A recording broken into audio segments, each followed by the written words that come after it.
Well, hello everybody. Welcome to today's episodes of My Thoughts. Just to clarify and reiterate, my thoughts are based on my thoughts and a lifelong study of soft sciences such as sociology, theology, ethics, and logic and reason. Alright, so this week's big controversial crapness in America is based around transgenderism. Ooh, the man's going to tell us this. You know what?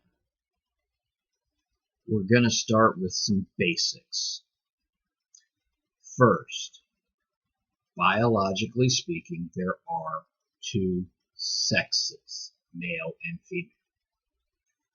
However, in 1972, in a peer-reviewed journal, a psychologist refined or redefined the definition of gender, separating gender from sex and clarifying it from a psychological perspective as the human individual response to their biological sex. Using that description, there would be as many genders as there are humans in the population. If gender is our individual response to what we are biologically, then our individual response will differ as often as there are individuals who differ. An example of that might be a common, well, it's really become less common, but it's still a phrase that's out there of gentlemen prefer blondes. Yeah, that would make Prince William, the grandson of the Queen of England, therefore socially and politically a gentleman, who is married to Kate Middleton, who is a brunette. That would make him a deviant, as he is a gentleman who did not prefer a blonde. Same would apply to me and the majority of the population of the planet. Now, in the case of transgender people, they exist just as anybody else does. Some people were born biologically as a male, but they personally identify as a female.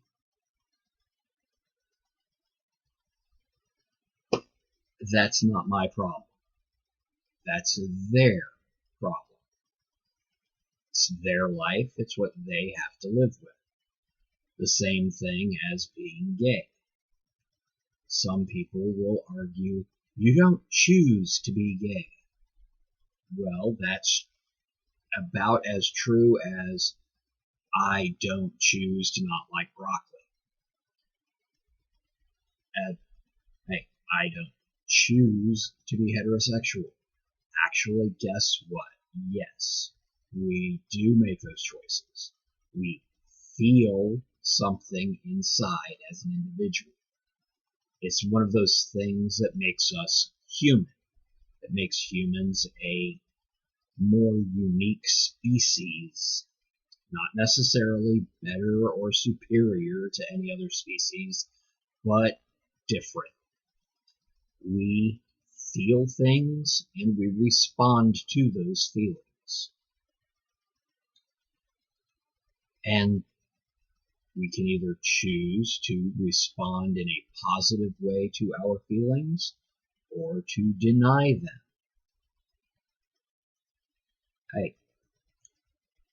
Also, with that said, The word gay means happy. If same-sex couples are happy, I'm happy for them. As for transgender people, that's what they live with. They either choose to say, okay, this is how I experience my life, and go forward with their choices, or they don't. There is a distinct difference in that than the current socio-political argument of, well, if a 5-year-old decides to come out as transgender, okay, I've got to stop that argument right there. A 5-year-old doesn't know what they're choosing. One day they may wish to be a superhero. The next day, a firefighter. The next day, a cowboy. Or cowgirl. I mean, come on, let's face it.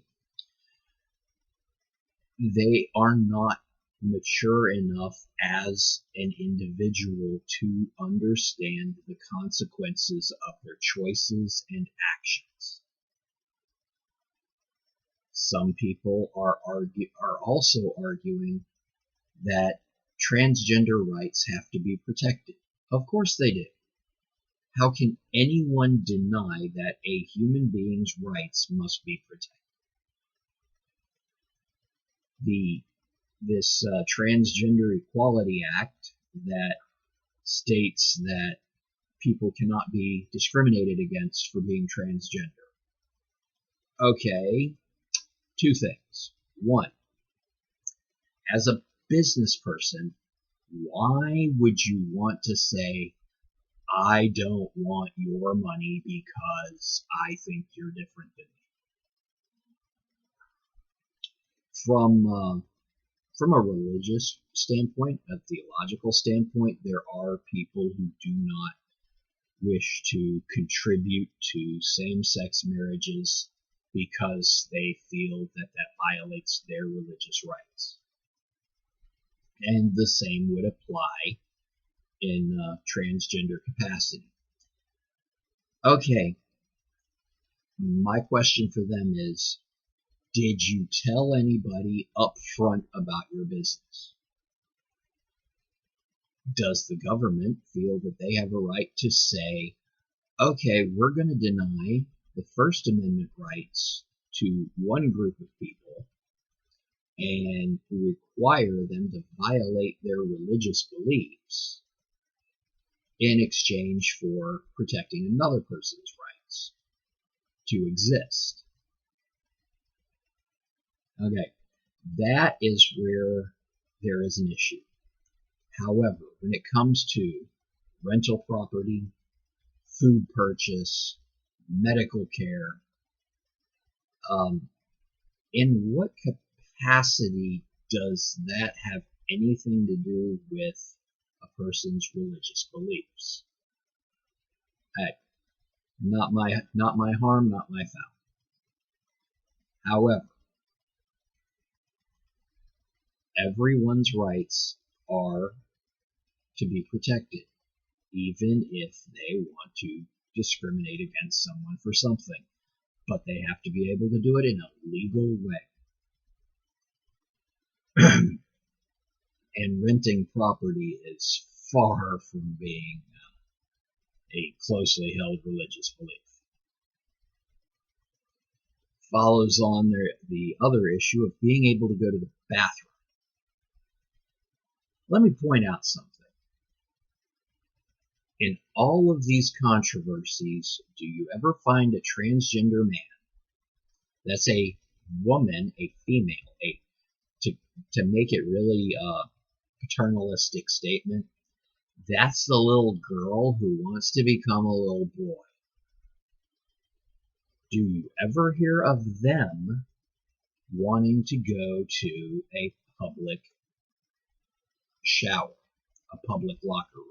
Do you hear about women saying, hey, I want to go change clothes with the men and stare at them while they're getting changed? No. Because transgender men don't want to make a public display.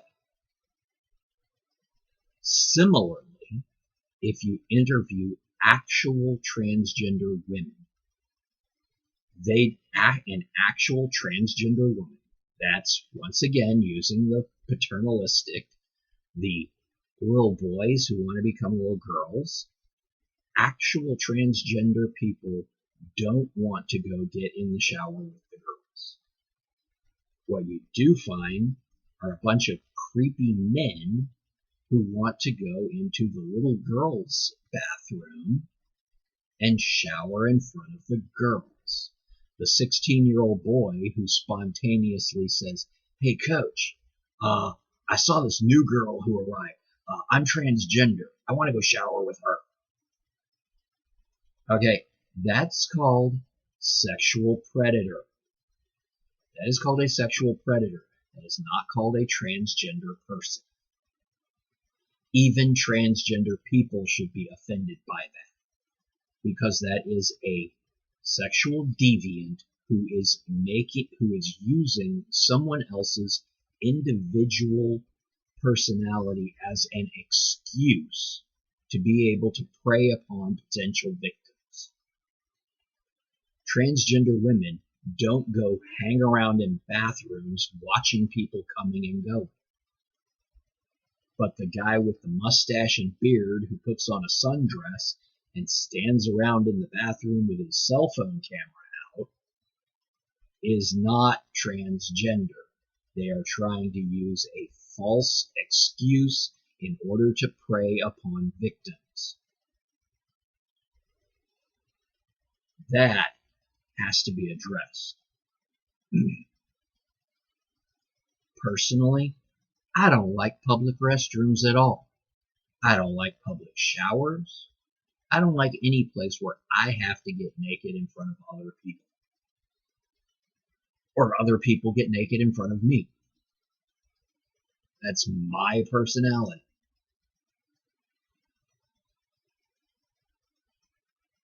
I know of a nice restaurant in Tennessee that they don't have male and female bathrooms. They have 4 bathrooms that are nice, cozy little individual bathrooms. It's seriously like going over to your friend's house and, "Oh, can I use the bathroom?" "Sure, it's right over here."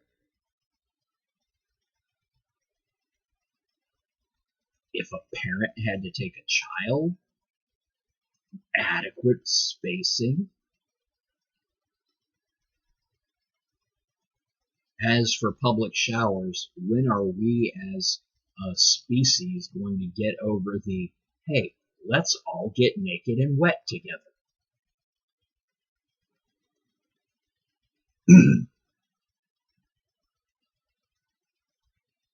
And when are we going to recognize that a hormone-filled teenage boy wanting to make up an excuse to shower with girls may not have a damn thing to do with actual transgender people who need to be treated with dignity and respect?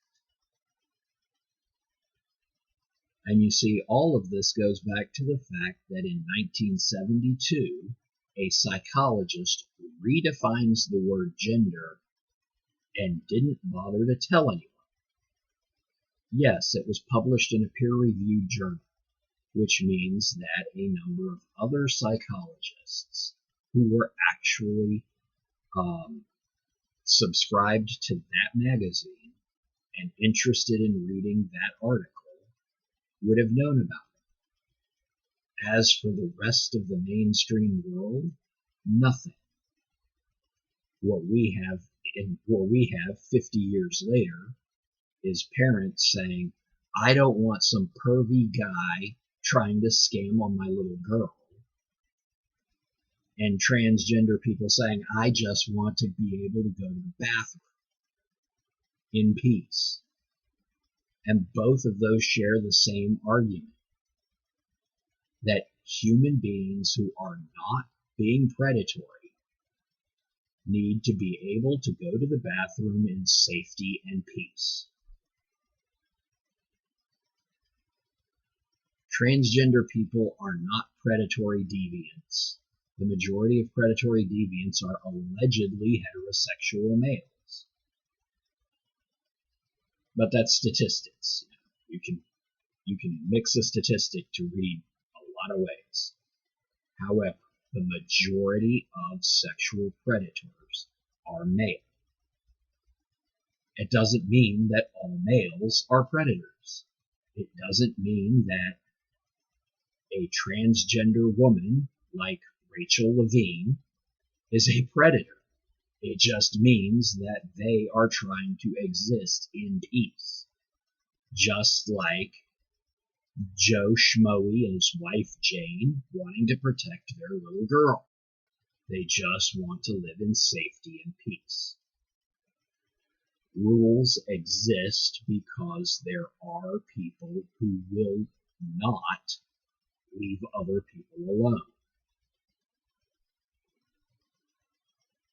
I hope that there are plenty of people who get to hear this, that you pass it along to your friends. It can be found on both Rumble and YouTube. And I hope that we can all work towards a brighter future where our families and our offsprings can live in peace, happiness, and harmony. Everybody have a great day.